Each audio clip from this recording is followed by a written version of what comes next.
Welcome back, everybody. I'm Marc Ernay alongside the head coach of the Jaspers baseball team, Dave Miller, and we're talking Jaspers baseball for episode 10 on location here inside the home dugout at Clover Stadium in Pomona ahead of the game today, midweek matchup with Stony Brook. And Coach, let's talk about the week that was first. Last Wednesday here against LIU, a little bit of a tough slog. The home run ball did you in. The Sharks had 3 of them, and you guys only put 2 runs on the board. I think we only had 3 hits that game, if I'm correct, right? Yeah, I mean, it was just, again, it's just another thing of inconsistency with the offense. You know, when they're doing good, you know, we're going to score runs, but it's just getting them to stay consistent. So it was a tough day. Tyler Babel, who we'll see today, 4 1/3 innings, a pretty solid start for him. What'd you like? He's throwing strikes, and that's what we're asking for. You know, as a team, we preach to minimize the free bases, and you know, his last 2 starts, he's gone out, he's been very effective, you know, getting the job done and getting us into the 4th or 5th inning.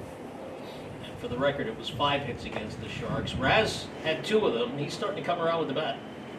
Raz, I mean, he's been solid for us all year. You know, we knew he wasn't going to be a 450 hitter for us, but you know, we knew if he could get on base and flirt with 300 for us all year, he would be a threat for us. And you know, he's been a go-to guy for us all year. He's a guy that's going to be a mainstay in our lineup. All right, and then you take off from Buffalo. You had 3 with Niagara.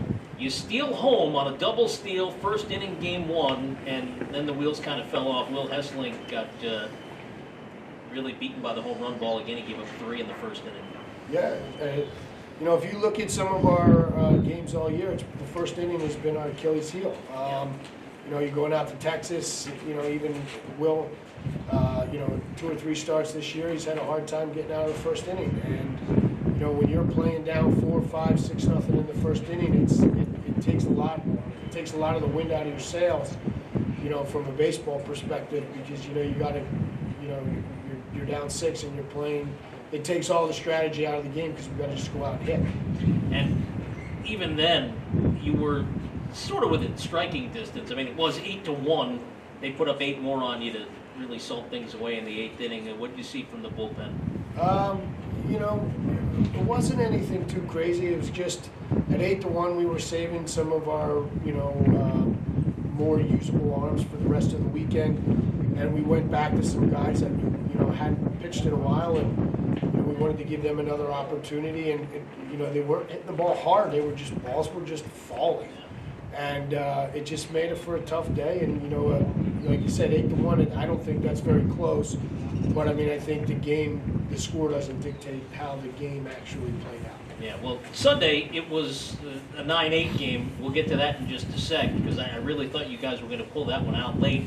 But a 3-2 victory in the middle game on Saturday, and you got a couple of home runs from unlikely sources. Logan Fannenbecker going deep for a 2-run shot, and then when they came back to tie the score at 2, Greg Shaw gets his first career home run, and one of the rarities here in Jaspers baseball history, a pitcher hitting a home run.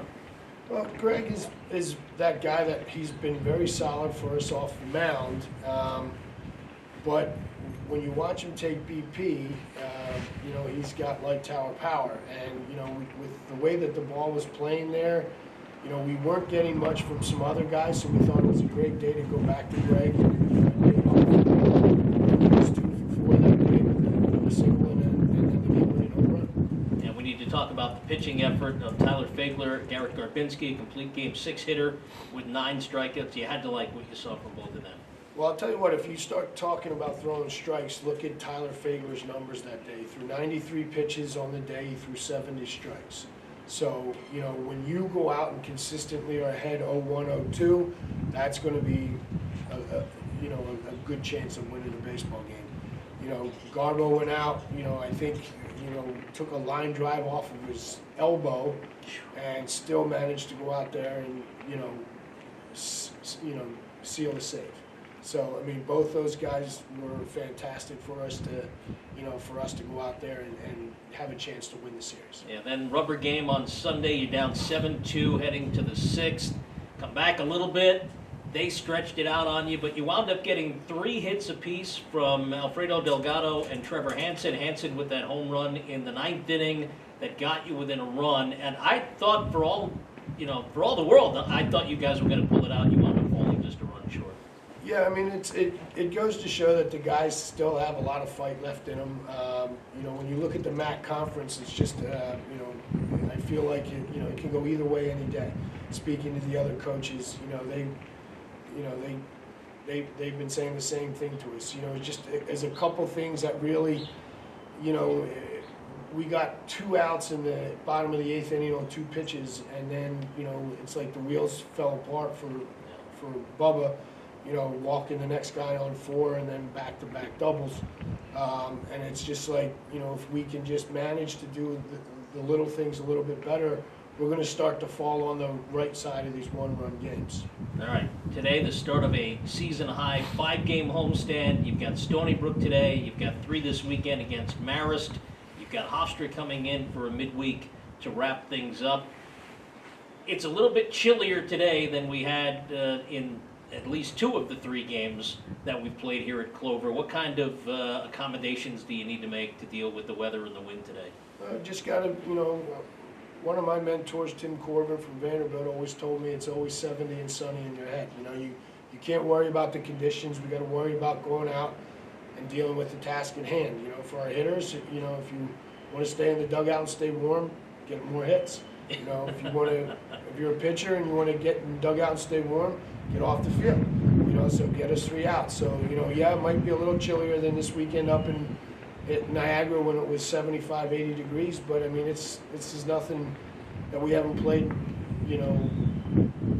games that we played over the last few weeks. So, it's just another game. We just got to mentally toughen it up and get it done. All right, and it's a bit of a revenge game against Stony Brook today. You played them a few weeks ago at their place, wound up on the wrong side of a 6-5 final. What can you take from that game into this one? Well, I mean, again, 1-run loss.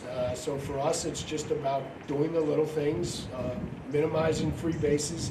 When we have that runner on second with no outs, or a runner on third with less than 2 outs, do your job, get the job done. Let's get those extra runs that we're fighting for to get on the right side of a game. And then Marist coming in for the 3-game series this weekend. What can you tell us about the Red Foxes, one of the best nicknames in all of sports? Yeah, Marist. I mean, I don't think I've ever played Marist yet in my coaching career, so I look forward to it. I know that they've had some success in the MAC.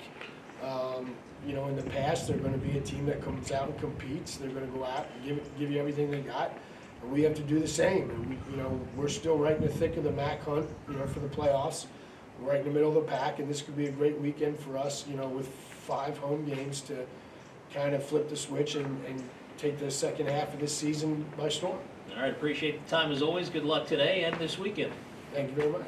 We're talking Jaspers baseball. That's the head coach, Dave Miller. Don't go anywhere, though. We've got a special guest appearance coming up right after this on GoJaspers.com.